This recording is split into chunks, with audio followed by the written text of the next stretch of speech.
My name is Robin Dodd. I'm a British landscape photographer. I shoot in the UK but further afield around the world, and this time I'm going to take you to Morocco to show you why I find this such a fascinating place to explore and find images.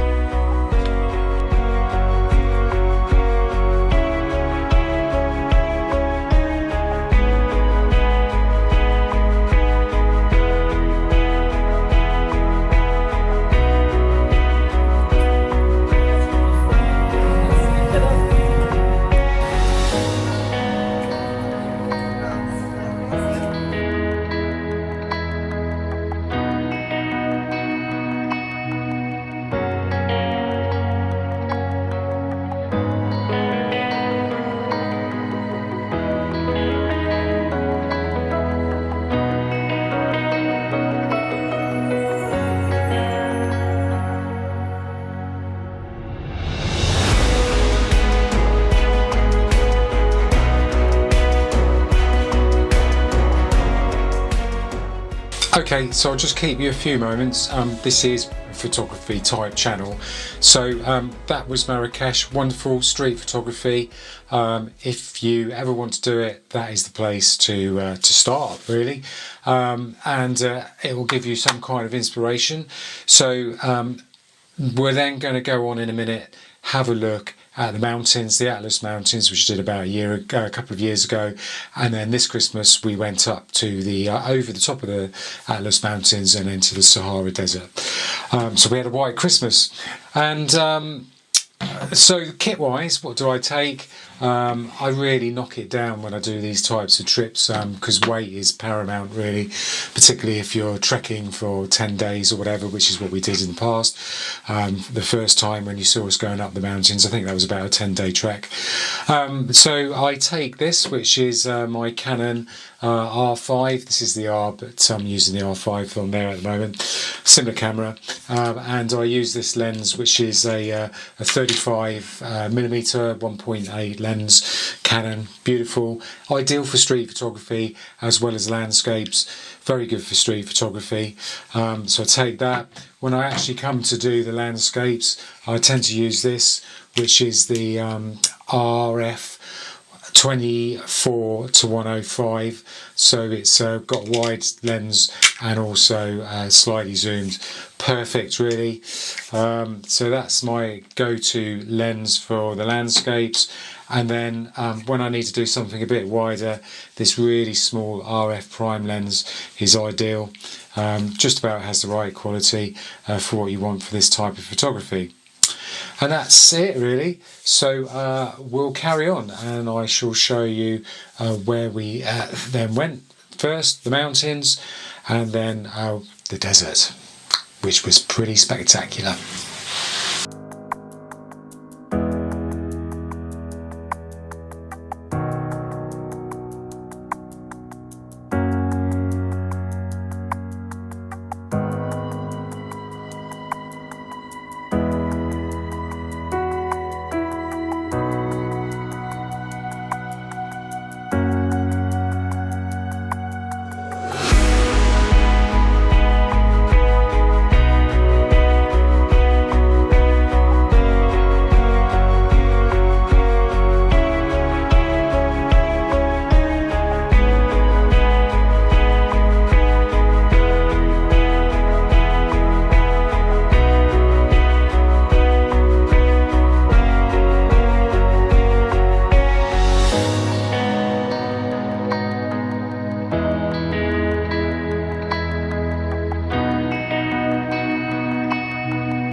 We just loved the 10-day trek. It was pretty hard work getting up through the Atlas Mountains. I mean, you can see some snow near the top there, 40 degrees in Marrakech, 0 on top. But one of the most interesting parts was the photography, looking over towards the Sahara Desert.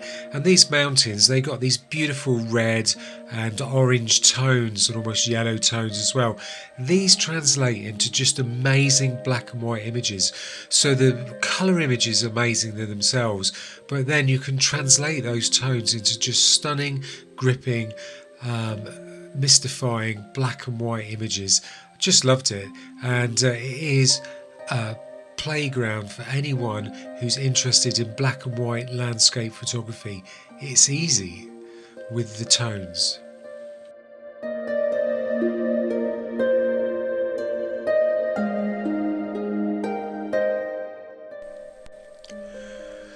The Atlas Mountains has got a bit of a moonscape look to it.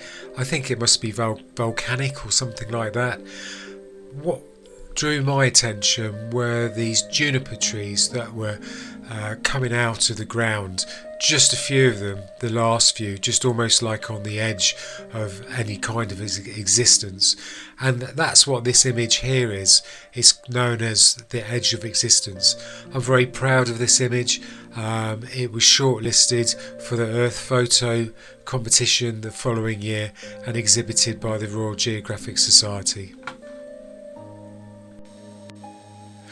Before we move on and look at those amazing images from the Sahara Desert, I just point out that I'm affiliate to DxO, who have the Nick collection. A lot of the software I've used here is that. So if you are interested, you can give it a trial, and if you want to buy it, you'll get a 15% discount code. And it helps support my channel. Next shout out is to Yak Travel, just an amazing company. If you want to go to adventurous places and have that sort of bespoke type travel, Alan from Yak Travel, he'll definitely sort you out. Just to get an idea of where we've been, I just thought I'd show you the map of coming into Marrakech, and then the first trip was travelling up through the valleys into the Atlas Mountains and then to Mount Magoon. We climbed Mount Magoon and then trekked back, and then finally got a lift back to Marrakech. And then this Christmas it was over the Atlas Mountains, back along down towards the border with Algeria, and we hit the Sahara Desert. I don't normally take guides for my travel, but Morocco I have done. It's just been so beneficial. Abraham took us up over the mountains a couple of years before, and Abdurrahim was our driver on this occasion when we went over to the Sahara Desert. We travelled along the most dangerous road in the world, apparently, according to the BBC. It was a pretty phenomenal drive, long distances, for a couple of days, but that's just what you've got to do to travel to where you want to go in Morocco.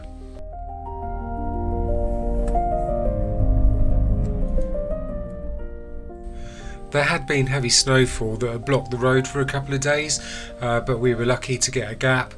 We made the way through, and it wasn't long before we were coming down towards the Sahara Desert plains.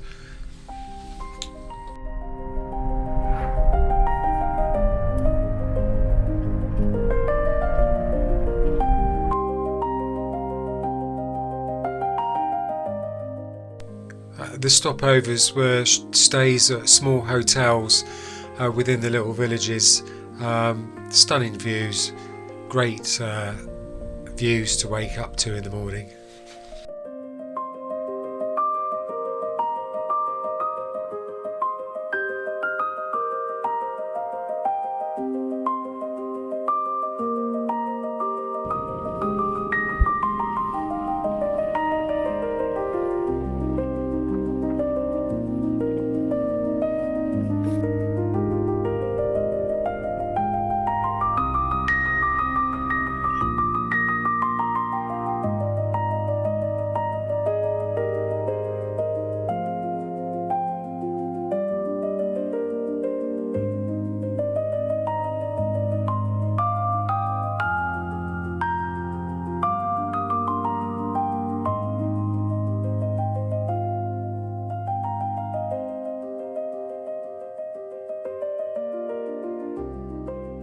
So it's our last day here in Morocco.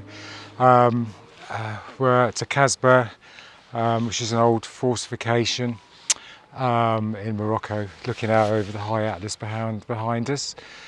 And it's such a wonderful place. I mean, in winter, I mean, you just can't knock it. I don't know if you can see it behind me, but we've got snow-covered peaks of the Atlas Mountains, the Sahara Desert down that way with its beautiful sand dunes, and then everything in between, and the culture, the Moroccan culture, the food. I mean, it's just absolutely stunning place, and a bit off the beaten track. I mean, where we are now is quite touristy, but you know, it's not too bad. We are in the middle of winter. I hate to think what it's like in the summer, because I think the guide that we had was saying that it goes down to plus 60 degrees centigrade sometimes down on the Sahara Desert.